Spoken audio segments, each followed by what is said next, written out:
IPL 2025 సీజన్లో భాగంగా Chepauk stadium వేదికగా జరిగిన మ్యాచ్లో సన్ రైజర్స్ హైదరాబాద్ జట్టు కీలకమైన విజయాన్ని సాధించింది.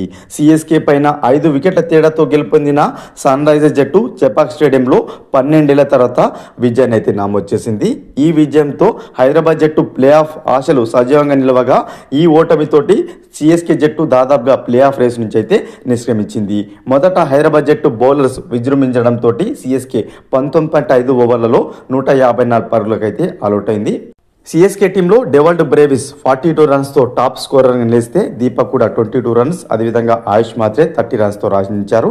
ఆ తర్వాత సన్ రైజ్ బౌలర్లో చూసుకున్నట్లయితే హర్షల్ పటేల్ అద్భుతంగా బౌలింగ్ చేశాడు. 28 రన్స్ వేసి 4 వికెట్స్ తీస్తే కమిన్స్, జయదేవ్ ఉన్నత్కడ్ చెరో 2 వికెట్లు పడగొట్టారు. లక్ష్య ఛేదనలో హైదరాబాద్ జట్టు 18.4 ఓవర్లలో 5 వికెట్లు కోల్పోయి లక్ష్యాన్ని అయితే ఛేదించింది. హైదరాబాద్ టీంలో ఇషాన్ కిషన్ అద్భుతంగా ఆడాడు.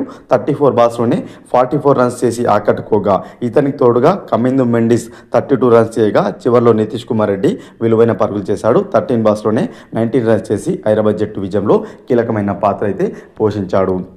ఇక హైదరాబాద్ జట్టు ఇప్పటివరకు 9 మ్యాచ్లు ఆడగా 3 విజయాలతో 6 పాయింట్లతో ప్రస్తుతం 8వ స్థానంలో కొనసాగుతుంటే ప్లే ఆఫ్స్ చేరాలంటే మిగిలిన 5 మ్యాచ్లో గెలిచినట్లయితే ఖచ్చితంగా ప్లే ఆఫ్ చేరుకునే అవకాశాలు అయితే కనిపిస్తున్నాయి. ఇక సిఎస్కే టీం 9 మ్యాచ్లు ఆడి 2 విజయాలతో పాయింట్ల పట్టికలో 4 పాయింట్లతో 10వ స్థానంలో కొనసాగుతుంటే మిగిలిన 5 మ్యాచ్లో గెలిచినప్పటికీ కూడా సిఎస్కే జట్టు ప్లే ఆఫ్ చేరుకునే అవకాశాలు అయితే లేవు. దాంతో సిఎస్కే జట్టు దాదాపు ఇంటి ముఖం పట్టినట్లని అనుకోవచ్చు.